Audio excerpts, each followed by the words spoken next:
예, 안녕하십니까. 부동산 썰전 보유세 개편에 따른 2019 주택시장 대정만 섹션 진행을 맡게 된 조선일보 김성민 기자입니다.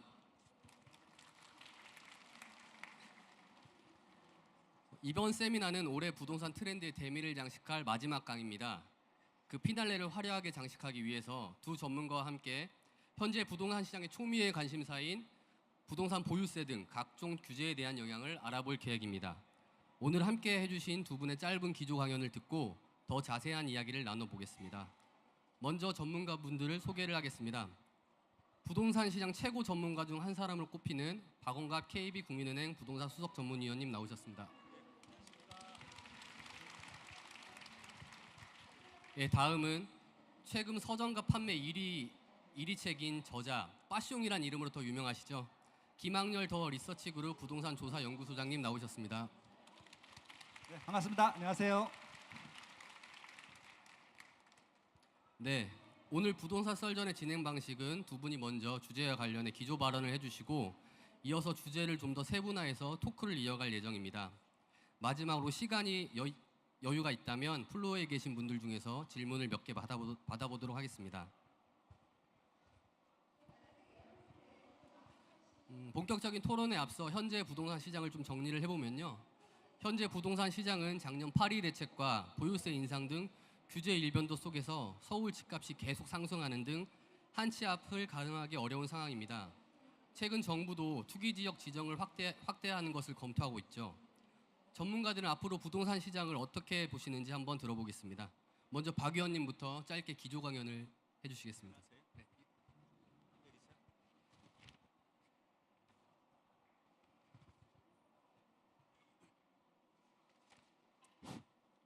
네, 안녕하십니까.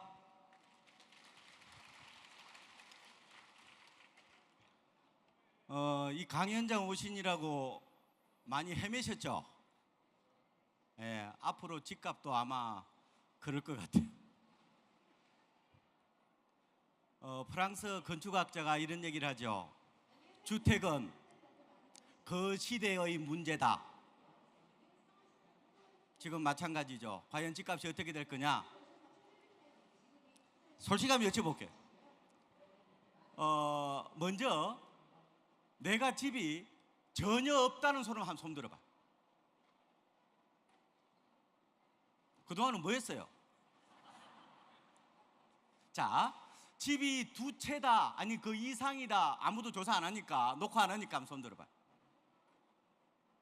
좋습니다. 집이 한 채다. 그래도 난 하나는 갖고 있다. 1주택자의 자부심. 좋습니다. 그럼 손 안 들은 사람은 도대체 몇 채라는 거야? 알겠습니다. 여러분들이 여기까지 오신 것은 신문에 나온 거 들으러 오지는 않으셨죠? 뭔가 나름대로 조금이라도 힌트가 됐으면 싶은 거, 그리고 작은 어떻게 보면은 조언이라도 좀 듣고 싶은 그런 생각이실 거예요. 어차피 신문에 나온 얘기는 하지 맙시다. 그러면은 지금은 잘 생각해 보자고. 지금 국면으로 봤을 때 지금 제가 돈을 10억을 빌려준다고 했을 때 내가 3년 안에 내가 그걸 갚한다고 전제를 해도 여러분들이 저한테 돈을 빌려 가실 거예요? 반드시 집 사야 되는데. 자, 집을 사기 위해서 돈을 빌리실 거예요? 안 빌리실 거예요? 여기에 자기 성격이 나오는 거야. 자, 나는 돈을 빌릴 거야. 한번 손 들어봐. 좋습니다. 좋아요. 그러면 굉장히 시장을 낙관적으로 보고 계시다는 거거든요. 좋습니다. 사세요. 다만 장기로 보셔야 돼. 그러니까 분명한 걸 뭐냐면은 지금 집값이 떨어지냐 오르냐 가지고 얘기를 할 때는 여러분들이 착각을 하시면 안 되는데, 가장 중요한 것은 기간의 문제예요. 장기적으로 보면 집값은 안 떨어져. 걱정하지 마. 문제는 뭐예요? 내가 5천만 원 싸게 살까 1억 싸게 살까, 그 얘기죠. 그 얘기잖아. 그러면은 저는 이런 말씀을 드리고 싶어. 지금은 약간의 있잖아요, 급매물을 싹 다 걷어 가버린 상황이야. 바닥에서 지금 한 10에서 20%까지 갑자기 올라버린 상황에서 내가 과연 살 수 있겠느냐? 지금은 타이밍 아니야. 늦었어. 늦었기 때문에 아마도 지금 다음 주에 정부가 대책을 내놓는다고 얘기를 들으셨죠? 자, 잘 생각해봐요. 시장은 정부와 항상 지금 힘겨루기를 하고 있는 양상이죠. 시장이 엄청나게 흥분해 있으면은 정부가 한 가지 얘기한다고 그게 시장이 먹힐 것 같아요? 안 먹혀. 상승기 때는 반드시 있잖아요. 어떤 일이 상하지만 실물 경기와 괴리돼서 움직이는 특징이 있고, 굉장히 비펀더멘털 요소, 심리적 군집 행동에서 사람들이 지금 쫓아가고 있는 상황이란 말이에요. 그러면은 이번에 이제 다음 주 대책이 나오면은 또 나온다니까. 가을 내내 부동산 정책 갖고 싸울 거예요, 시장하고. 그렇게 될 수밖에 없잖아. 그러면은 내가 지금 국면은 아리까리하단 말이야. 지금 살까 말까 아리까리하면은 안 사도 돼. 다만 이런 분들은 사셔야지. 내가 집을 팔고 그냥 옮기는 분들, 이런 분들은 사야지. 왜 안 사? 반드시 사더라도 오전 10시에 매도 계약을 하면은 오후 2시에 가서 매수 계약을 해야 돼. 집 가지고 장난치지 마요. 그런데 내가 무주택자다. 자, 가점이 내가 55점 이상 된다면 손 들어보세요. 별로 안 오지요, 이런데. 알겠어요? 그런 분들은 분양 시장 쪽으로 도전을 해야 되는 거고, 투자 목적으로 하나 더 사는 것은 저는 개인적으로 그렇게 권해드리고 싶지는 않아요. 왜? 기회는 또 온다니까. 자, 왜 그러냐? 분명히 지금 집값은 바로 안 떨어져요, 제가 봤을 때. 왜? 우리나라 주택 경기가 미국과 굉장히 동조화하는 현상이 저는 많이 발견을 했고, 우리가 2006년도에 버블 세븐 기억하시죠? 미국 케이스 신뢰지수하고 우리나라 강남의 엄마 아파트하고 딱 6개월 차이 났어. 미국이 지금 계속 올라가. 안 떨어진다니까, 쉽게. 다만 지금 너무 많이 올랐기 때문에, 그리고 이걸 고려해야 돼. 지난 87년도 이후부터 우리나라의 서울 아파트 값은, 서울은 뭐 서울이나 분양이나 분당이나 뭐 안양이나 다 광명이나 다 비슷하게 움직인다고 보셔야 되고요. 그곳에서 서울에서 지금까지 5년 이상 오른 적이 없어. 올해가 5년째야. 자, 그러면은 과거에 5년 올랐으면은 앞으로 이번 사이클도 5년이 올라온다? 그거는 아메바적 사고를 하는 거야. 근본적 사고 방식을 하는 거고. 세상에 과거에 일어난 일들이 어떻게 반복되냐고요.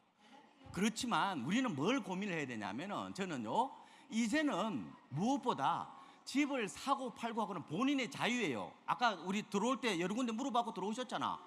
그런데 이제는 이음 관리를 해야 될 때다. 리스크 관리를 해야 될 때다. 그는 저는 동의를 하고 말씀을 드리고 싶은 거야. 그래서 집을 사더라도 우리는 보통 집값이 올라갈 때는 내일도 올라갈 것처럼 생각을 해. 오늘 올라가면 내일 올라갈 것처럼 보이고, 그죠? 그런 지속 편향에 빠지기 쉬운데, 내가 꼭 필요한 집이 아니라면은 약간 한 발자국 떨어져서 조금 냉철하게 바라봐도 괜찮겠다. 이번에 안 사면 못 사나? 우리가 몇 살까지 살 건데? 앞으로 살 날이 50년 이상 남았는데 투자할 기회는 많고 세월도 길다.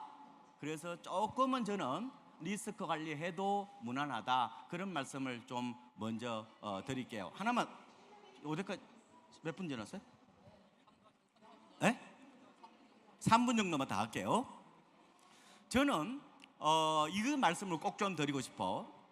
최근에 제가 재미있는 논문을 하나 발견을 했는데, 우리나라의 서울 아파트 값은 인구가 중요하지도 않고 금리가 중요하지도 않고 대출금리, CD금리, 국고채 금리, 소비자 물가하고도 관계가 별로 없고, 오히려 M2라는 이른바 광의통화라고 있어요. 총통화량이라고 그러는데 따라서 해봐요. 자, 총통화량. 자, 총통화량이 뭐냐면 시중에 풀린 총통화량, 화폐의 총량이라는 거죠. 뭐가 있느냐 하면은 현금, 요구불 예금, 2년 이하의 저축성 예금, 그 다음에 외화 예금까지 다 포함한 게 M2라고 그래요. 이게 지금 2620조입니다. 1년 전에 비해서 약 6%가 늘어났어요. 그렇다면은 지금 집값 올라가는 가장 겉으로 얘기하지 않는 그 기저가 뭡니까? 일자리 때문에, 여러 가지 복지 때문에 돈을 풀면서 시장을 진정시키려니까 이게 어떻게 보면 약간 엇박자죠. 그걸 누가 알아? 다 알아. 다만 그걸로 표현을, 서울 아파트 가격은 최근에 민감도나 상관계수가 오히려 M2에 의해서 가장 큰 영향을 받는다고 얘기한다면은 앞으로 서울 집값을 고령화와 저출산과 그 다음에 저성장을 가지고 부동산을 얘기를 하면은 굉장히 자가당착에 빠질 수 있는 가능성이 있단 말이에요. 다만 제가 말씀드리고 싶은 거는 부동산 시장은 저는 그렇게까지는 우울하게 보진 않아요. 지금 부동산 시장이 가장 이렇게 과열되는 원인은 여기 계신 분들 때문이야. 바로 베이비 부모의 초과 수요에서 발생하는 겁니다. 그리고 그 자식들, 에코 베이비 부모가 한 900만 명 정도 되고 베이비 부모가 700만 명 정도 되는데 그 사람들이 주택 시장을 지금 이끌어가는 거예요. 특히 베이비 부모가 은퇴하면 집을 판다고 그랬는데 팔지 않고 이렇게 하는 부분들이 불안정성을 키우는 측면이 있어요. 그래서 저는 이유는 갖다 댈 수는 있어. 근데 이렇게 정리할게요. 자, 서울 부동산 시장은, 특히 아파트 시장은 제가 봤을 때 그렇게 장기적으로 봤을 때 인군이 여러 가지 이유가 있지만 그렇게 저는 불안하게 보지는 않는다. 왜? M2라는 같지 않아. 그죠? 그 다음에 이런 이른바 가치 저장 수단으로서 부동산을, 아파트를 생각하려는 경향. 그리고 베이비 부모가 은퇴하고 나서 할 일이 없어. 다 아파트를 사가지고 노후 준비를 하고 있는 여러 가지 그런 경향들, 그런 걸 감안해 봤을 때 부동산 가격에 그렇게 우울하게 보지는 않는다. 다만 제가 말씀드리고 싶은 거는 단기적으로는 약간 버블기가 있단 말이에요. 그거는 제가 말씀 안 드려도 여기 오신 중개업소 사장님들 오셨을 텐데 요새는 중개업소 사장님들이 말려. 이런 걸 감안해 봤을 때 조금 꼭 필요한 사람만 시기에 관계없이 사대, 그렇지 않는 사람들은 조금 한 발자국 떨어져서 보자라는 게 제 말씀드리고 싶은 게 요지입니다. 이해하셨죠? 네. 네, 박 의원님 감사합니다. 이번에 김 소장님 기조 발언 한번 들어보겠습니다. 저도 박원갑 위원님 의견과 100% 동의를 하고요. 조금 좀 디테일적인 부분들만 더 말씀드릴게요. 뭐 공통적인 부분들은 빼고 지금 정책이 영향이 있다라고 생각하시나요? 네. 1년이 지났는데 많이 올랐어요. 근데 많이 올랐는데 모든 지역이 다 오른 게 아니라 오르는 지역만 오르고 마이너스 된 지역은 마이너스가 됐단 말이에요. 그렇게 되면은 이걸 어떻게 해석해야 될까요? 일단은 어느 지역이 올랐는지 보셔야 될 거 아니에요. 그죠? 놀랍게도 투기 지역만 올랐어요. 투기 과열 지역만 오르고 조정 대상 지역 중에서 서울 쪽에 가까운 지역들만 올랐어요. 부산은 꺾였으니까. 그렇게 되면은 일단은 파리 대책의 목적이 부동산 가격을 안정화한다는 측면으로 보면은 실패한 게 맞죠. 그러니까 이게 아마 목적과 아마 방법이 좀 달라졌던 것 같아요. 그래서 제가 정책을 무시하는 게 아니라 아마 이 아파트 가격이 밟히지 않는다라고 하면은 계속 추가 대책이 나올 겁니다. 그러면 결국 저는 조정이 될 거라고 봐요. 그죠? 예, 조정이 될 거라고 보는데 그럼 언제 조정이 될 것인가? 이게 궁금하신 거잖아요. 근데 저는 정부 정책을 발표했다라고 해서 조정이 될 거라고는 보지 않고 너무 많이 올라서 시장의 자정자격으로 조정될 거라고 봅니다. 왜냐하면은 인디안이 예전에 기후제를 지냈는데 기후제 효과가 있다라고 해요. 왜냐하면은 비가 올 때까지 기후제 지나거든요. 똑같습니다. 이 정부 정책도 조정이 될 때까지 정책을 계속 세게 낼 겁니다. 근데 이거는 정책의 결과가 아니라 너무 많이 올랐기 때문에 조정을 받는다는 말씀을 드리고 싶은 거예요. 그렇게 되면은 우리는 그러면은 그 조정받을 타이밍을 미리 알아서 그 타이밍에 집을 사야 되느냐? 그건 아니에요. 그러니까 그 타이밍 투자법이라고 해서 그렇게 강의를 하시는 분들도 있고 책도 나왔는데 그건 말도 안 되는 논리입니다. 그러니까 저희가 집중해야 될 것은 저희는 단순하게 좀 생각하셨으면 좋겠어요. 결국은 오늘 내가 산 가격부터 언제 집을 팔 텐데 그때 지금 산 가격보다는 조금 비싸 있으면 되는 것들이잖아요. 그러면 과거 사례 가지고 유출해 보실 수 있을 것 같아요. 그럼 어떤 입지들, 어떤 아파트들이 과거에 샀던 것들이 많이 올랐는지를 보면 되는 것들이잖아요. 아까 박원갑 위원님께서도 좋은 말씀 해주셨는데 2007년도에 버블 세븐 지역이라는 것이 있었습니다. 기억하세요? 예, 강남, 서초, 송파, 그리고 이제 분당, 그리고 과천이 있었고요. 그리고 여기서 이제 평촌을 넣기도 하고 목동을 넣기도 하고 또 이제 용인을 넣기도 하고 그러는데 그 당시 버블 세븐이라고 지정했던 지역들은 다 버블이었어요. 맞습니다. 그래서 다 조정이 됐어요. 언제까지? 2012년도까지 조정 장사가 왔단 말입니다. 그래서 그 이후에 어떻게 됐는지를 봐야 되잖아요. 어떻게 됐습니까? 그때 전고점을 회복 못한 지역 빼곤 다 전고점을 회복해서 더 많이 올랐어요. 그러니까 강남구 같은 경우는 올 한 해만 무려 8%가 올랐어요. 올해 한 해만. 근데 지난 10년간 오른 폭을 봤더니 14%가 올랐어요. 그러니까 최근 1년 동안에 다 오른 거예요. 10년 동안 오른 것이 아니라. 왜냐하면 조정을 받았기 때문에. 그럼 결국은 우리가 사는 아파트들이 조정기가 온다 하더라도 조정기를 지나서 더 올라가면 되는 거잖아요. 그죠? 그런 것들만 보면 되는데 과거 사례를 가지고 우리가 타산지석 혹은 벤치마킹을 할 수 있다는 것들이죠. 제가 문제 낼 테니까 바로바로 한번 찍어보세요. 강남 지금 샀어요. 조정기 올 거거든요. 그 다음에 조정기 끝난 다음에 빠질까요? 강남 사세요. 맞죠? 예, 근데 대신 강남에서도 다 되는 것들이 아니라 그 다음에도 올라갈 수 있는 상품들이 있단 말이에요. 어떤 것들이 오를까요? 새 아파트, 상대적인 새 아파트 내지는 새 아파트가 될 것들이 더 많이 오르겠죠. 구축 아파트들이 안 오르거나 덜 오르겠죠. 그렇죠? 근데 강남구 같은 경우는 아무리 구축 아파트를 하더라도 웬만하면 다 올라요. 근데 이제 어느 게 덜 오르고 어느 게 더 많이 오르고의 차이기 때문에 강남구는 거의 다 오르신다고 보면 돼요. 안전한 지역이죠. 그러니까 안전한 지역일수록 비쌉니다. 그러니까 비싼 것들은 결국은 안전에 대한 보험이라고 생각하시면 돼요. 그럼 강남구가 제일 안전한 지역인 거죠. 그다음에 서초구, 그다음에 용산구, 송파구 이런 식으로 제일 비싼 지역부터 제일 싼 지역까지 내가 경제적인 능력으로 살 수 있는 지역으로 찾아가시면 됩니다. 근데 여기서 절대 여러분들이 말하셔야 될 것이 뭐냐면요. 싼 지역부터 보지 마세요. 제가 지금 가장 우려하는 게 뭐냐면은 비싼 지역들 비싸지는 것들은 하나도 걱정을 안 해요. 왜냐하면은 조정기 끝나고 분명히 올라갈 테니까. 근데 지금 워낙 비싼 지역이 비싸지다 보니까 싼 지역들 물건까지 같이 비싸지는 겁니다. 이거는 투자 수요고 투기 수요입니다. 조정기 지나게 되면은 안 오를 겁니다. 물론 오를 수도 있지만 안 오를 가능성이 높아요. 왜 그러냐면 싸기 때문에 그래요. 싸다는 것은 리스크가 많다는 거기 때문에 사람들이 안 살려고 하는 수요가 많다는 말씀을 드리는 겁니다. 단적인 예를 한번 들어볼게요. 2000년도에 강남구 아파트 시세의 평균이 평당 1200이었어요. 근데 그 당시 도봉구가 얼마였는 줄 아세요? 800만 원이었습니다. 400밖에 차이 안 났죠. 근데 2018년 8월 25일 오늘 현재 강남구의 평균 시세는 평당 4,800이에요. 도봉구는 얼마일까요? 평당 1,200. 18년 동안 강남구는 4배가 올랐는데 도봉구는 50%가 올랐네요. 그죠? 이해하십니까? 그러면은 한 문제를 내볼게요. 향후 5년 후에 강남구가 평당 1억이 될 가능성이 높을까요? 도봉구가 평당 2천이 될 가능성이 높을까요?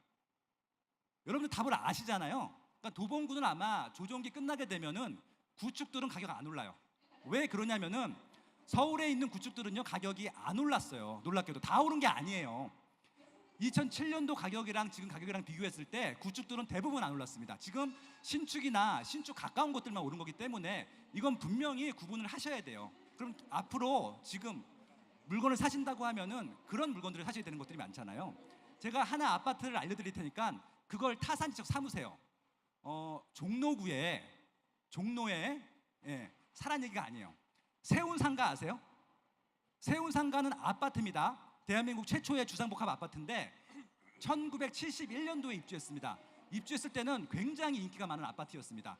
지금 세운상가 아파트가 지금 거래되는 건 아세요?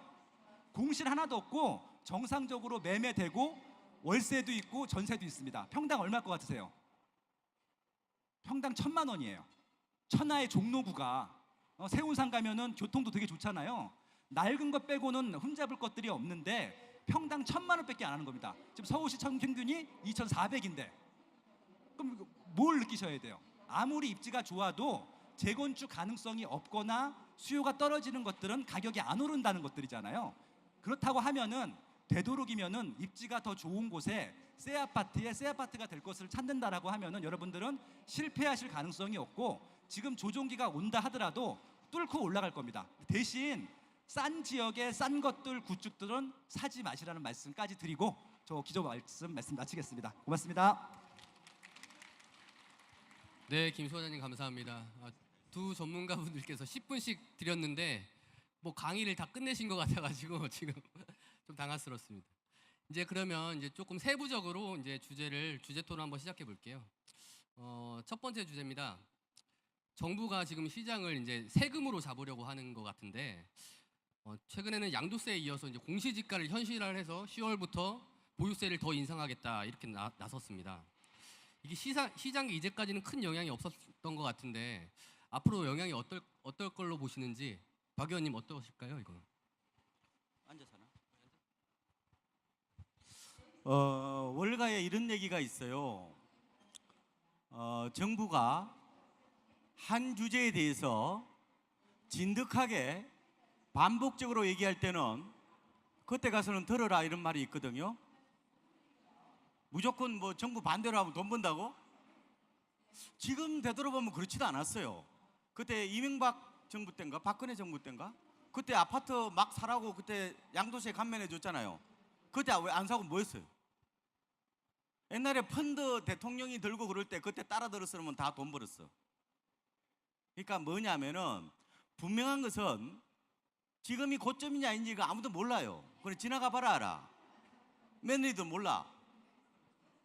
그런데 분명한 것은 지금 과열되어 있다는 것은 맞단 말이에요. 그런데 지금 그 방법을 주로 양도세나 뭐 종부세, 뭐 재산세를 가지고 이제 할 텐데 지금 당장은 고지서가 안 나오니까 뭐 심리적 부담 정도만 느끼겠죠. 그런데 내년에 막상 7월에 이제 재산세를 받아보고 또 9월에도 받아보죠. 그리고 이제 종부세도 받아볼 텐데 저는 개인적으로 상당한 부담이 될 수밖에 없을 거다. 그리고 여기 오신 분들이 좀 연세가 되시는 베이비부머 근처 되시는 분들이 있는데 저는 지금부터 중요한 것은 가격이 오르는 게 아니라 세금 절세 부분이라는 생각을 절세 부분이라는 생각을 빼질하게 생각하는데요. 잘 생각하셔야 돼. 그래서 내가 아까 집을 한 채 더 사고 싶은 사람들이 있다고 말씀하셨는데 하시려면은 기본적으로 종부세하고 양도세를 뭐예요? 이 감면할 수 있는 쪽으로 승부를 내야 돼요. 추가적으로 살려면은 임대사업 등록하셔야 돼. 제가 봤을 때는. 그래서 만약에 내가 종부세를 안 내려고 그러면은 무조건 면적은 제한 없어요. 가격이 기준시가로 수도권은 6억 이하로 사야 돼. 종부세를 안 내려면은.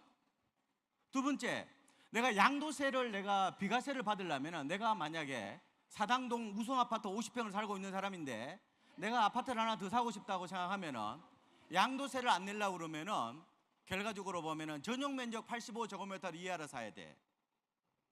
그걸 차이를 잘 아셔야 돼. 그러니까 잘 판단해 보세요. 내가 종부세를 안 내려면은 기준시가 6억 이하로 사야 되고, 그죠? 면적은 제한 없습니다. 양도세를 내가 감면을 받으려면 무조건 되고 뭐요? 전용 면적 85제곱미터 이하, 6억 이하로 전용 면적 85제곱미터 이하만 맞추면 돼요. 금액은 중요하지 않아요. 요걸 인터넷 가서 한번 쳐다보시고 저는 개인적으로 앞으로 이 트렌드를 어떻게 바라볼 거냐는 문제예요. 내년에 고지수가 중요한 거예요. 5년 뒤에 고지수가 중요한 거예요. 그때 가서 서로 가실 거예요? 잘 판단하셔야 돼. 기본적으로는 저는 이 정부의 문제가 아니라 전반적 기조가 저는 어차피 자산소득에 대해서 재산소득에 대해서 과세를 강화해요. 절대로 줄이지 않는다니까. 이거는 왜 그러냐면은 이거는 AI 시대이기 때문에 AI 시대라는 데 들으셨나요? 공장에 사람이 있어요? 로봇이 있어요? 로봇이 있잖아. 생산은 누가 해요? 생산은 로봇이 하고 투표는 누가 해요? 방구석 페인이 하잖아. 그러면 어떻게 해요? 어차피 나눠 먹어야 돼. 그래서 저는 꼭 말씀을 드리고 싶은데 만약에 내가 주택을 더 투자하려고 그러면은 반드시 종부세와 양도세에 대한 기준을 알고 하나 더 사든지 판단하시라는 말씀을 드리고, 더 제가 추천드리고 싶은 말씀은, 저는 가급적 집을 한 채만 가져가라, 슬림하게 해라, 심플하게 해라, 저는 그런 말씀을 드리고 싶어요. 왜? 그럼 어떻게 할 거냐?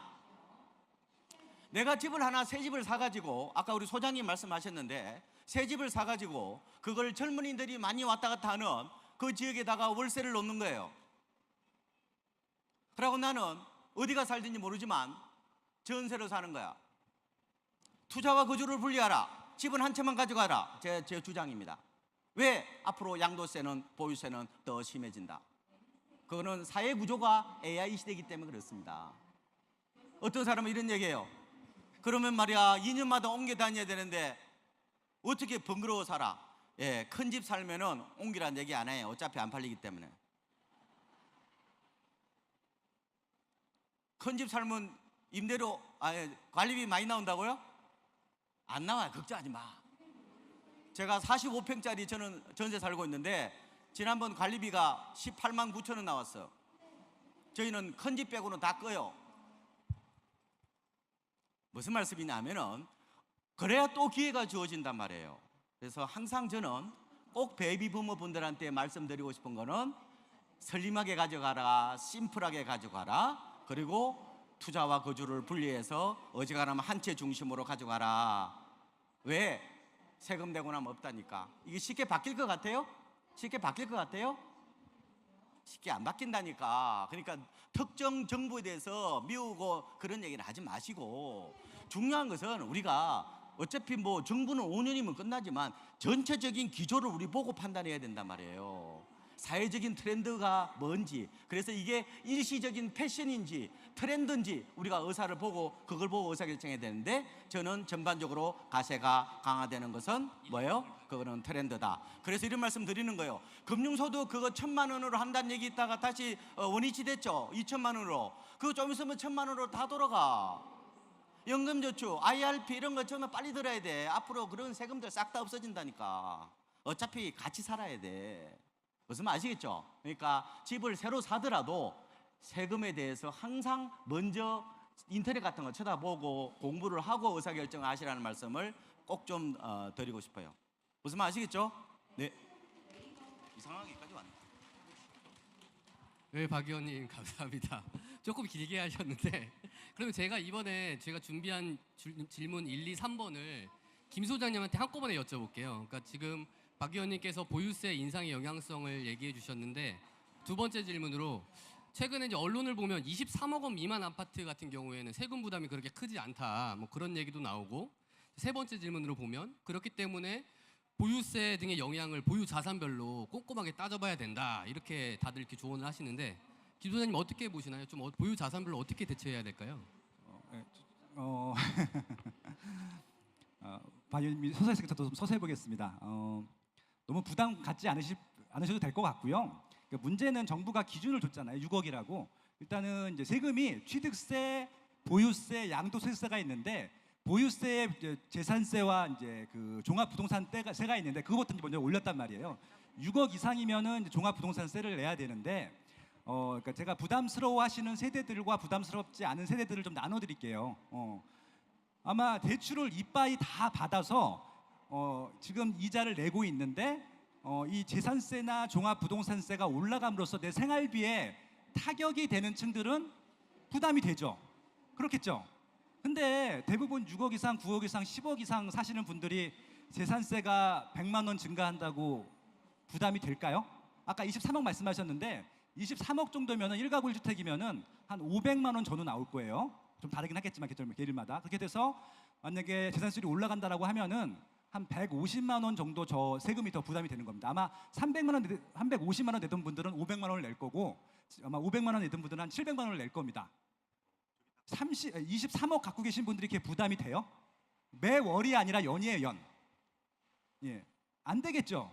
근데 만약에 진짜 200만 원에 대한 돈이 그런 이제 서민층한테는 굉장히 큰 돈이지만 이 정도 자산을 가지신 분들한테는 큰 돈이 아니라는 말씀을 드리고 싶은 거고요. 그래서 결국은 정부에서는 이 고가 주택을 잡고 싶은 것 같은데 보유세를 뭐 90% 이렇게 때리지 않는 이상은 효과가 없다는 말씀을 드리고 싶은 거고요. 오히려 자연스럽게 1가구 1주택을 만들든지 아니면은 수요를 분산시키는 방향으로 가기 전까지는 보유세나 양도세를 올린다고 하더라도 큰 부담은 안 될 것 같고요.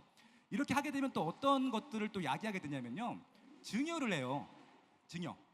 그러니까 배우자한테 10년에 한 번씩 6억씩 증여하면은 무상인 거 알죠? 그러면 지분을 나눠주는 겁니다. 그러면 이제 이 종합부동산 같은 경우는 인별과세이기 때문에 그만큼 절세가 되는 것들이잖아요. 만약에 12억짜리인데 6억씩 나누게 되면은 종합부동산세를 안 내요. 무슨 얘기인지 아시겠어요? 예. 그러니까 이 부유와 돈이 많으신 분들 같은 경우 만약에 부담이 되면은 그런 식의 방법들도 이건 편법이 아니라 정상적인 방법들입니다. 근데 제가 걱정하는 건 뭐냐면요. 이런 재산 세율을 올리게 되면은 6억 원 미만 주택을 가지신 분들이 부담이 된단 말이에요. 그분들은 내놓을 수 있죠. 그렇게 되면 결국은 주택 시장이라는 게 양극화가 된단 말이에요. 그럼 이 시점에서 중간에 끼신 분들은 어떻게 하셔야 돼요? 더 비싸지는 거 하셔야지. 그렇잖아요.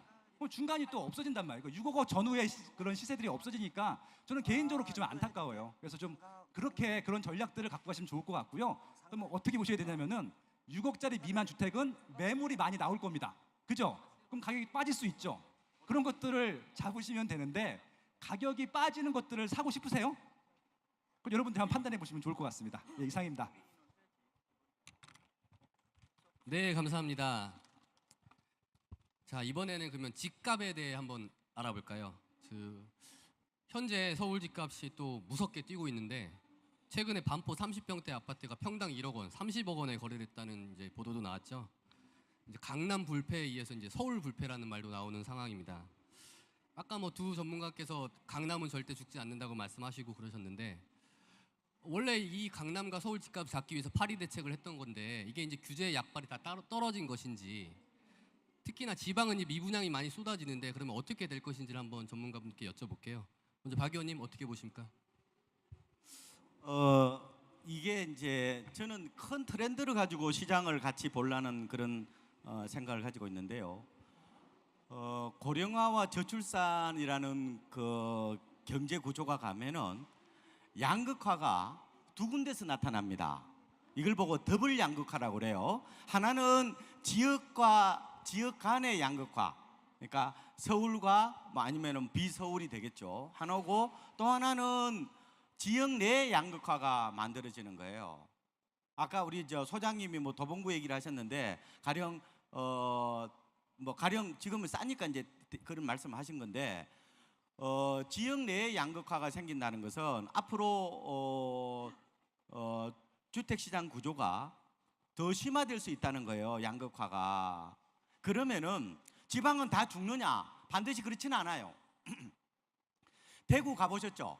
대구 수성구는 TK 그러니까 대구 경북 분들한테는 수성구는 강남 불패보다 훨씬 더 심한 쏠림 현상을 갖고 있습니다. 그러니까 수성구 불패라는 그런 생각을 갖고 있어요. 이게 뭐냐면은 앞으로 인구가 줄어들고 고령화가 심해지더라도 일종의 도시가 슈퍼 설림화 현상이 나타나는 거예요. 그러니까 다른 지역은 다 죽더라도 보니까 대구가 지금 투기 과열지구죠. 인구 얼마 안 되고 150만밖에 안 되는 작은 동네란 말이에요. 근데 거기만 지금 투기 과열지구로 묶여 있고 약간 중구 정도 같이 오르고 있던데, 그러니까 앞으로 부동산 시장은 지금 어차피 뭐 서울과 수도권 간의 양극화는 우리가 다 알고 있는 건데 지방에서도 아마 제 생각에는 가장 두드러지는 게 아마 이렇게 한쪽만 우뚝 솟아올라서 약간 슈퍼 설림화 현상들이 분명해질 것 같고, 또 하나는 서울에서도 아마 앞으로는 빈집이 생길 겁니다. 인구가 줄어들면은. 그러면 어떻게 될 것 같아요? 인기 주거 지역으로 더 몰려올 가능성이 있죠. 그래서 그 트렌드인데 문제는 지금 소위 말하는 강남이라는 건데, 강남의 지금 장기적인 어떤 그런 측면에서 보면은 저는 뭐 괜찮다고 보고요. 그런데 단기간에 너무 많이 오르다 보니까 이게 손이 떨려서 못 사, 이게 지금은. 그것 때문에 그런 거지 장기 성장성이야 뭐 뭐라고 그러나요? 근데 다만 제가 좀 서울 내의 어떤 양극화 관련해서 최근에 두드러진 특징 중에 하나가 이른바 도심의 부활이에요. 이걸 뭐라고 그러냐면은 젠트리 계층. 여러분 젠트리피케이션이라는 얘기 들으셨죠?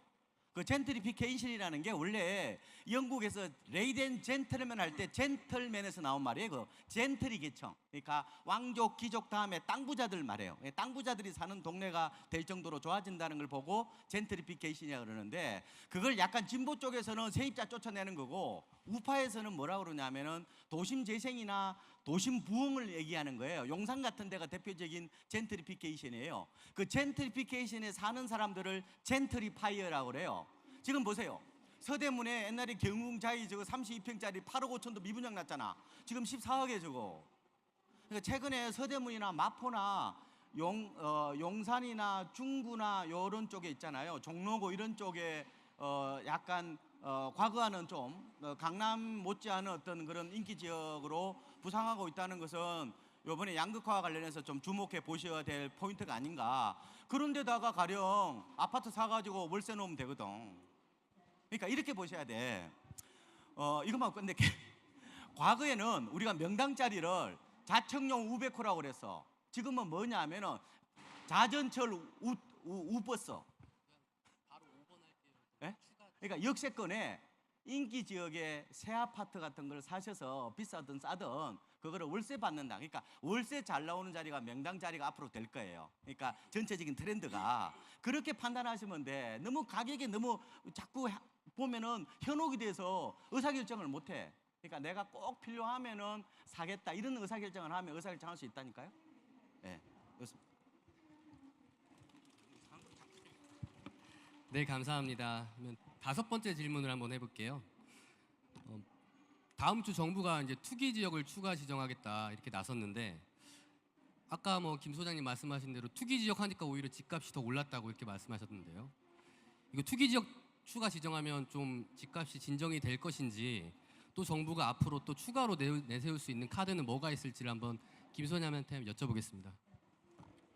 그러니까 이제 그 부동산 문제가 있고 문제에 대해서 원인을 찾아서 그거에 알맞는 해책을 내놔야 되는데, 8일 대책의 정식 명칭이 실수요자 보호를 위한 단기 투기 수요 억제를 위한 부동산 정책이거든요. 그럼 이제 투기꾼들을 막아 줄 테니까 그 막고 있는 동안에 실수요자 분들이 좀 사셔라라는 정책이었습니다. 근데 이제 그래서 투기 지역, 투기 과열 지역 조성대상을 지정해서 이 지역들은 투기꾼들이 못 들어오게 할 테니까 실수요자분들이 사셔라라고 했는데, 일단은 시작 자체가 잘못됐었어요. 그게 이제 2017년 8월 2일이었었는데 그때는 이미 투기꾼들이 그 지역에 안 들어갔어요.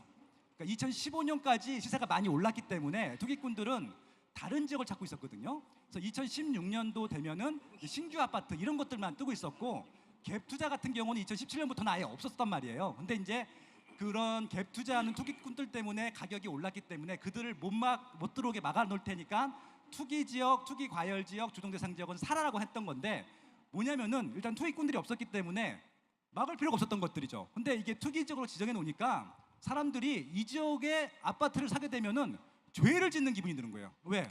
투기 지역이니까. 더 주저하게 됐죠. 안 샀습니다. 그럼 안 사면 누가 사요? 돈 있는 사람이 사는 거잖아요. 그렇게 하다 보니까 돈 있는 사람들이 계속 사다 보니까 가격이 더 오르는 겁니다. 그러니까 이게 그 규제를 해야 될 대상이 없었는데 가상의 적을 만들어 놓은 다음에 먹힐 리가 없죠. 그러니까 올랐던 것들이었고요. 이게 또 잘못됐던 게 뭐냐면은 투기 지역, 투기 과열 지역을 지정함으로써 이 입지가 좋다라고 찍어줬어요, 정부가. 그러니까 그렇다 보니까 야, 이 지역은 정부에서도 미래 가격 가치 상승에 올라갈 지역으로 공인을 해줬구나라고 생각을 했기 때문에 실수요자분들이든 투자하시는 분들이든 안전하게 들어간 것들입니다. 돈이 있으신 분들은. 그렇게 하다 보니까 가격이 더 올라갔잖아요. 올라가다 보니까 실질적으로 그 당시에는 들어갈 수 있었던 분들도 지금은 못 들어가요. 비싸서. 이해하십니까? 근데 결국은 똑같은 원리입니다. 지금 11개 지역이 지정이 됐고 아마 다음 달 정도에 뭐 동작구, 종로구, 중구, 뭐 이런 데들 더 추가죠. 동대문구 추가 지정을 한다고 하는데, 지정되면은 어차피 거기는 기존에 인기 있는 지역들이기 때문에 실수요만으로도 꽉 차 있거든요. 투자하시는 분들, 투기꾼들이 들어오지 않더라도 수요가 많기 때문에 새 공급, 추가 공급이 없는 이상 가격은 올라가게 돼 있을 거기 때문에 규제를 아무리 규제를 해도 여기는, 그러니까 저는 그냥 서울 전 지역 2006년도에 서울 25개구를 다 투기 지역으로 지정했었어요. 2006년도에 다 지정하고 어떤 일이 있었나요? 폭등한 거 기억하세요? 2006년, 2007년도에 사상 최고로 많이 올랐어요, 아파트 가격이. 근데 모두 지정한 다음에 올랐거든요. 그러니까 이게 지정으로 부동산 시세가 하락하는 효과는 없다라고 하는 것들이고요. 저는 차라리 추가 대책이 나올 거면은 차라리 그 규제 대책이 아니라 공급 대책이 나오는 것들이 오히려 이것들이 효과가 있을 것 같아요. 그러니까 예를 들어서 이명박 정부 때에는 보금자리 주택을 굉장히 많이 공급을 했단 말이에요. 그래서 보금자리 주택 공급한 지역, 인근 지역들은 가격이 다 다운이 됐어요. 왜 그랬겠습니까? 일단 물량이 많으면은 사람들이 알아요. 이 지역에 물량이 많아지면은 시세가 조정된다는 것들. 그런 식으로 차라리 수요랑 공급 문제를 이렇게 부동산 문제를 수요와 공급 문제로 풀어야지, 세금으로 규제로 푼다고 하는 것들은 단기적으로는 눈치 보기 장세를 보여주기 때문에 정책이 먹히는 것처럼 보이지만 근본적으로 공급이 부족하고 수요가 많은 것들이 해결된 것이 아니기 때문에 효과가 없다고 하는 것들이고요. 정부에서는 공급 대책이 지금 없기 때문에 계속 규제 일변도로 갈 것 같아요. 예를 들면 또 이런 것들이죠. 투기 지역 지정하고 지금은 그 투기 지역에서 2년 거주를 해야지 1가구 1주택이라도 비과세를 줬단 말이에요. 그거를 막 3년, 4년, 5년 살아야 된다. 이런 식으로 줄 수도 있고요. 그리고 이제 장기 동안 보유하고 있으면은 장기 주택 장기 동안 보유한 것에 대한 면세를 주는데 그 장기 기간을 더 오래 살라고 20년 살라고 할 수도 있고요. 지금 8년인데 이런 식으로 아마 세금 쪽으로 뺏기 규제를 할 수가 없을 것 같아요. 근데 여러분 상식적으로 생각을 해보세요. 내가 실거주를 하고 있는데 딱 계속 살 거예요. 10년 동안 규제를 했어요. 팔 거예요? 아니잖아요. 그게 아니거든요. 그러니까 새로 살 사람들이 부담을 느껴야 되는데, 그리고 기존에 살고 있는 사람들이 부담을 느껴서 팔아야 약간 매물로 내놔야지 시장에 공급 물량이 많아서 시세가 안정될 텐데 그런 정책은 하나도 없단 말이에요. 그렇게 되면은 이게 결국은 너무 많이 올라서 가격이 부담스러워서 자정적으로 조정이 될 때까지는 올라갈 수밖에 없고, 투기 지역 추가 지정은 아무 영향이 없다는 것들이 제 생각입니다. 예, 고맙습니다. 네, 소장님 감사합니다. 이번엔 수익형 부동산에 대해서 한번 여쭤볼게요. 주택 시장이랑 다르긴 하지만 큰 맥에서는 같은 얘기니까. 시장은 항상 규제에 이제 대응을 하는데, 이 6번 질문 말고 7번입니다. 7번. 6번은 아까 많이 말씀하신 것 같아가지고 7번. 이제 시장은 항상 규제에 대응을 하는데, 저번에 이제 양도세 중과를 하니까 수익형 부동산 가격이 많이 올랐다고 하더라고요. 이번에 또 투기 지역도 지정을 하고 여러 가지 대책이 나오면 또 소비자들은 다른 데로 또 풍선 효과처럼 튈 것 같은데, 박 의원님 좀 어떻게 보십니까? 그게 좀 상가로도 더 많이 갈까요? 네. 아무래도 이제 오신 분들이 연세가 되신 분들이기 때문에 따박따박 월세 나오는 쪽에 수익형 부동산에 관심을 가지시죠. 그건 맞습니다. 그건 일종의 이제 스스로 머니 파이프라인을 만들어가는 과정인데 정신 바짝 차려야 돼요. 그런데 종부세를 피한다는 이유로 더 큰 호랑이를 만날 수 있다는 걸 아셔야 돼. 자, 종부세는 기본적으로 잘 아시잖아요. 자, 나대지는 기준 공시가격으로 5억이고 2주택자는 6억이라는 거 기본적으로 아시죠? 1주택자는 9억이고 부부 공동명의 12억이고. 그런데 상가 건물은 종부세 내는 사람이 없어. 개인들은. 왜? 땅 공시가격이 땅 이게 부지가 있잖아요. 80억이 넘어야 돼. 80억. 그러면 보통 공시가격 2배 정도가 시세잖아요. 그러면 건물이 200억 넘어야 돼. 개인이 200억짜리 갖고 있는 사람 없어요. 그러니까 상가는 종부세하고 관계없어. 자, 그런데 헷갈리지 말아야 될 거는 상가하고 이른바 구분 상가하고 상가 건물하고는 달리 봐야 돼요. 구분 상가는 분양 잘못 받으면 지옥행 계속 열차를 탈 수 있어요. 그거 한번 가봐. 어떻게 되고 있는지 지금. 그런데 상가 건물은 꼬마 빌딩이라고 들으셨죠? 그거는 괜찮아요. 왜 괜찮아?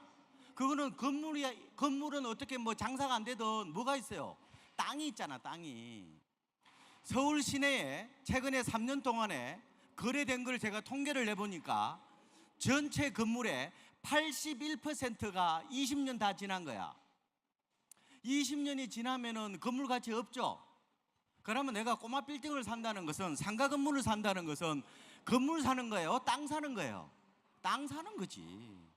그런데 구분 상가는 진짜 조심해야 되는데, 왜 이런 말씀을 드리냐면은 바로 저는 인구 문제와 기후 문제를 같이 고려를 해야 된다는 거예요.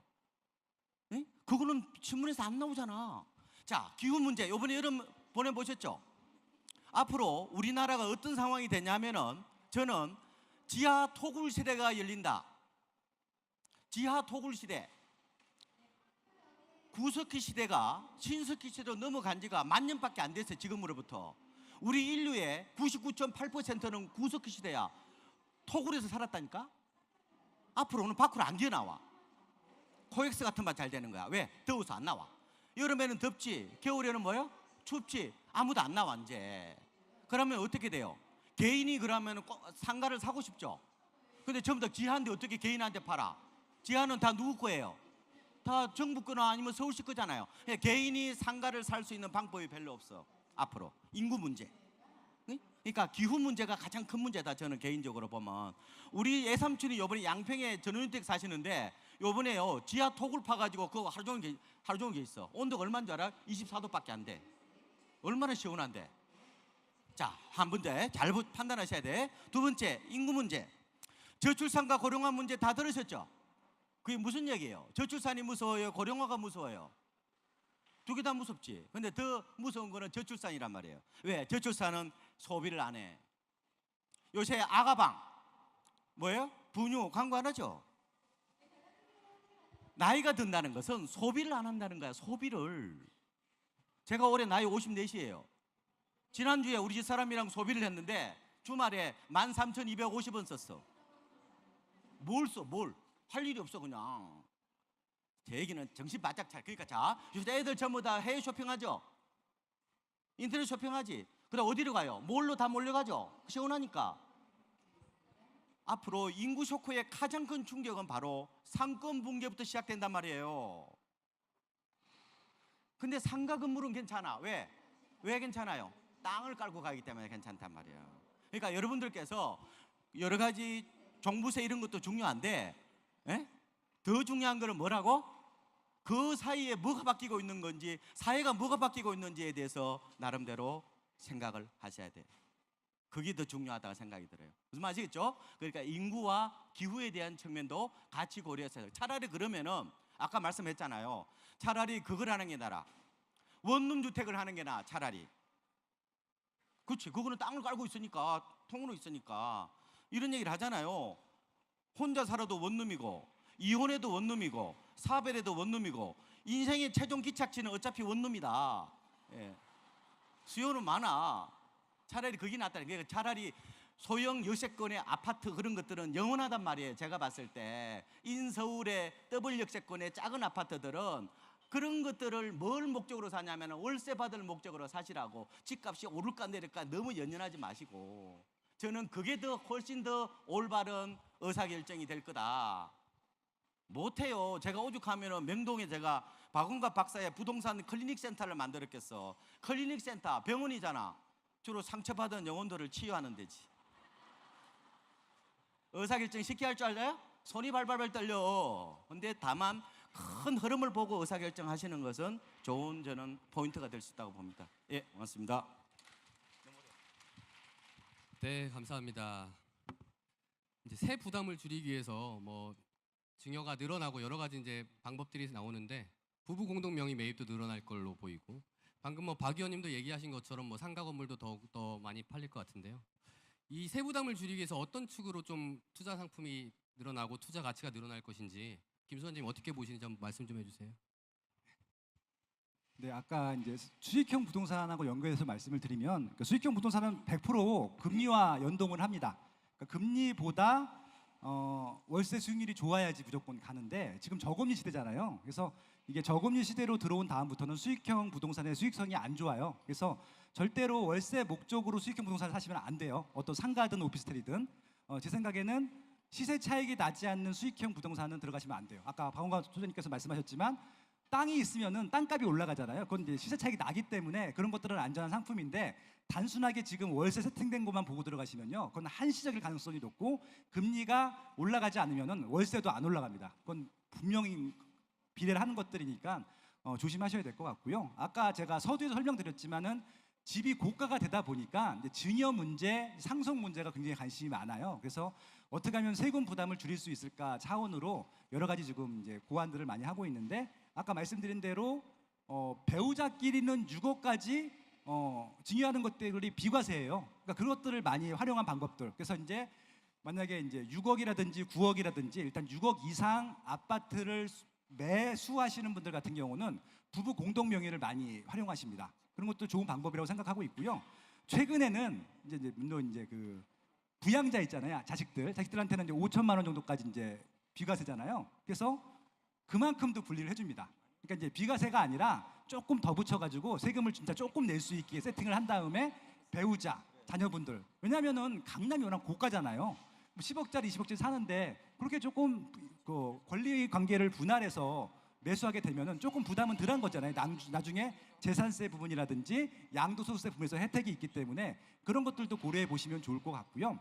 그렇기 때문에 지금 이제 고가 상품들과 이제 이런 이제 6억 원 이하 저가 상품들이 나눠질 텐데 서울은 이미 평당 평균이 2,400이 넘었기 때문에 30평 기준으로 다 7억이 넘어가요. 그래서 결국은 이런 절세할 수 있는 방법들을 활용할 수 있는 주택들은 이제 세금 부담, 비과세 상관없이 올라갈 것 같아요. 그러니까 지금 제일 애매한 것들이 6억 원 전후에 걸려 있는 것들이거든요. 그런 것들은 세금 때문에 안 살 수도 있단 말이에요. 그죠? 차라리 싼 것들은 사는데. 그래서 이제 물건을 사실 때 6억 원 이상 되는 상품들 같은 경우는 오히려 그냥 자신 있게 사시는 게 맞을 것 같고요. 6억 원대 중에서 나중에 시세 차익이 많이 나지 않을 거, 그러니까 시세가 많이 올라가지 않을 것 같은 경우는 사지 마세요. 무슨 말씀인지 아시겠죠? 그렇게 한번 활용하시면 좋을 것 같습니다. 네, 김 소장님 감사합니다. 9번째 질문 여쭤보겠습니다. 문재인 정부랑 노무현 정부를 이제 비교하는 사람이 많은데요. 특히 이제 부동산 정책에 대해서 완전 판박이다 이렇게 평가하시는 분들 많습니다. 노무현 정부 때도 이렇게 규제를 많이 쏟아냈는데 결국엔 정권 내내 집값이 폭등을 했죠. 그래서 방금 전에 아까 전문가님들 얘기하실 때 규제가 잡힐 때까지 이제 규제를 하실 것 같다 이렇게 얘기를 하셨는데 그럼 대체 언제까지 집값이 오를 건지 문재인 정부의 내내 집값이 폭등하는지 한번 여쭤보겠습니다. 박 의원님 한번 말씀 좀 해주시죠. 참여정부 때는 2002년에 이제 집권을 했죠. 그때 집값이 상승 초입이었죠, 그때가. 근데 작년에 이제 그 문재인 정부가 들어섰으니까 상승 한 6부나 7부 정도에 집권한 거죠. 분명한 것은 앞으로 집값이 어떻게 될지는 그 말은 쉽게 하는데 그걸 알면은 제가 왜 국민은행에 왜 다니겠어요? 근데 다만 우리는 확률적으로 통계적으로 보는 거야. 조금 객관적으로 보는 거죠. 분명한 것은 상승률이 조금 워낙 비싸니까 조금 둔화될 거라는 것은, 그러니까 상승이 안 한다는 게 아니라 조금 둔화된다는 쪽으로 보시는 게 저는 좀 합리적이지 않을까 이런 생각이 들고요. 그리고 살려면은 조금 시장이 좀 안 좋다고 그럴 때 그때 사. 꼭 매물 없다고 그럴 때 돌아다니고 좀 저 철이 엄마 사고 따라 사고 그러지 말고 조금 준비하고 있다가 이렇게 사는 게 이제 중요한 것 같고, 그 다음에 어떻게 하면은 이제 그 내 집 장만을 할 수 있는 방법이냐 하는 건데, 제 개인적인 생각으로는 만약에 수도권에서 오신 분들 있으시면은 기존 집을 사기보다 일단은 청약을 어떻게든 좀 받아봐요. 왜 자꾸 집을 살라고 그래? 왜냐면은 수도권에서 택지지구 같은 경우나 좀 대단지 같은 경우는 소위 말하는 어느 정도 기회가 있거든요. 그래서 일단은 거기서 해서 나중에 서울에 기존 집을 사는 경향이 있더라도 일단은 분양받는데 일단 초점을 맞춰봐요. 그러면 그 다음에 집을 하나로 추가적으로 더 사는 거는 나는 자신을 못해. 별로 저는 한 채만 가져가라고 아까 말씀드렸으니까 저는 그게 맞는 것 같고, 꼭 내가 이런 게 있어요. 집을 팔고 사야 되는 이 부분 있잖아요. 옮기는 분들, 이런 분들은 진짜 요새도 겁이 나. 왜냐? 내가 들컥 팔았는데, 잘 팔았다고 소리 질렀는데 가보니까 계약하러 갔는데 보니까 이 사람이 3천만 원 더 달라거나 아니면 매물을 안 팔겠다는 거야. 그런 경우 많죠. 요새는 진짜 함부로 사면 안 돼. 그러니까 집 옮기는 것도 지금보다는 진짜 조심해야 될 어떤 측면이 있는 것 같은데, 어쨌든 훌륭한 어떤 자산 관리자는 가격의 노예가 되지 않고 본질적인 가치에 좀 더 초점을 맞추는 거라고 봐요, 저는. 타이밍보다 물건의 가치를 보고 판단하시라고. 그게 더 현명한 방법이죠. 왜? 내가 금방 팔아먹고 나갈 게 아니니까. 그런 측면에서 좀 보시면 될 것 같고, 그리고 요새 젊은 사람들 집 사주는 경우 요것도 많은데, 가급적 요새 보면은 뭐 신혼부부 특별 분양 이런 거 있어요. 요번에 그다음에 신혼희망타운 이런 거 지금 20만 가구 분양에 이제 요번에 가을부터 북일에부터 해가지고 많이 한단 말이에요. 그래서 그런 쪽으로 일단 분양, 특히 신혼부부 자식들은 집 사주지 말고 신혼부부 쪽으로 무조건 맞춰야 돼. 왜냐면은 그거 부부 공동명의가 아니요 부부 공동으로 했을 때 3인 가족 기준으로는 세전 기준 7,800원 맞추기가 힘들어요. 세전으로 둘이서 벌면은 7,800 다 넘잖아요. 그런데 혼자 벌면은 7,200이야. 가능해요. 7,000 벌면 7,200 정도. 그래서 일단은 분양 시장에 좀 더 초점을 맞춰보고 나머지는 투자하는 것은 저는 간이 짜가지고 못하겠어. 그러니까 좀 그러다가 뭐 졸도할 일이 있어? 좀 그러니까 좀 편안하게 삽시다. 예. 고맙습니다. 네, 박 의원님 감사합니다. 그럼 마지막 질문을 종합해가지고 김 소장님께 함께 여쭤볼게요. 집 그러면 진짜 언제 사는 게 좋고 언제 파는 게 좋나요? 그리고 아까 방금 전에 말씀드린 것처럼 문재인 정권에서 언제까지 집값이 오를 건지 종합적으로 한번 분석해 주시죠, 김 소장님. 네. 집은 마음의 준비되시면 사시면 되고요. 제가 아까 타이밍 필요 없다고 말씀드렸잖아요. 오늘 계약하셔도 돼요. 내일 하셔도 되고요. 어차피 5년 후에 7년 후에 우상향으로 갈 수 있는 입지적인 가치 있는 곳 집중하시라고 말씀드렸고, 되도록이면 새 거에 가까운 거 하라고 말씀드렸잖아요. 그 조건만 지키신다고 하면 무조건 하셔도 되는데, 지금 새 거 될 것들이 점점 줄어들고 있어요. 그렇잖아요. 지금 희망타운 20만 채가 생긴다고 하는데 지도를 한번 보세요. 서울 출퇴근할 수 있는 입지에 있는 것들이 거의 없고요. 그거는 생색내기입니다. 50세대, 30세대. 희망타운이 아니라 희망 고문타운 하고 있어요. 왜냐하면은 상대적 박탈감이 생깁니다. 당첨 확률이 매우 낮습니다. 그러니까 지금 저쪽 강북 쪽에 집을 사는 이유는 분양을, 제 주변도 다 그래요. 젊은 친구들 30번, 40번을 넣는데 당첨이 안 돼요. 지친 겁니다.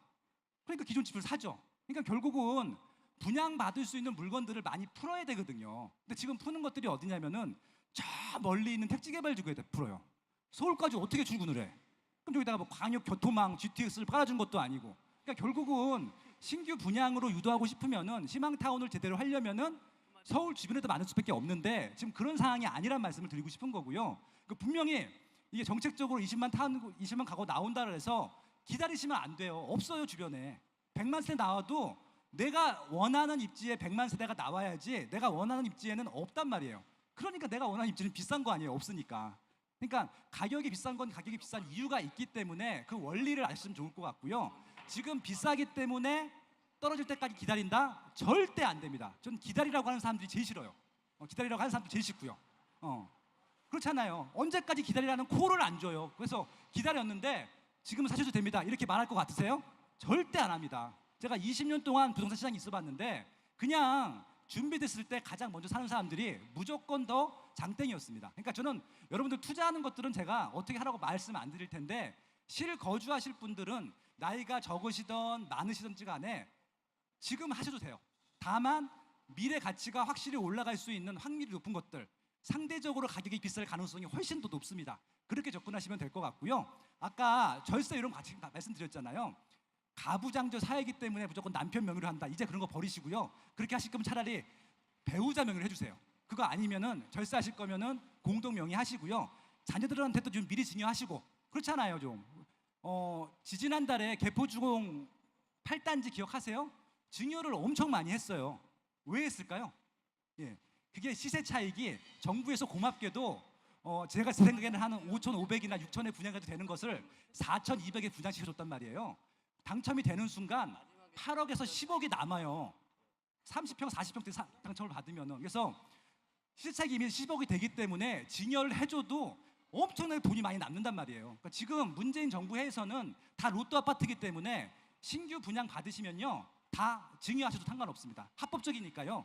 그런 식으로 적극적으로 심지어는 분양권 거래가 되는 것들은 적극적으로 피 주고 사셔도 상관없어요. 왜냐하면은 이미 시세 차익이 많이 날 거기 때문에.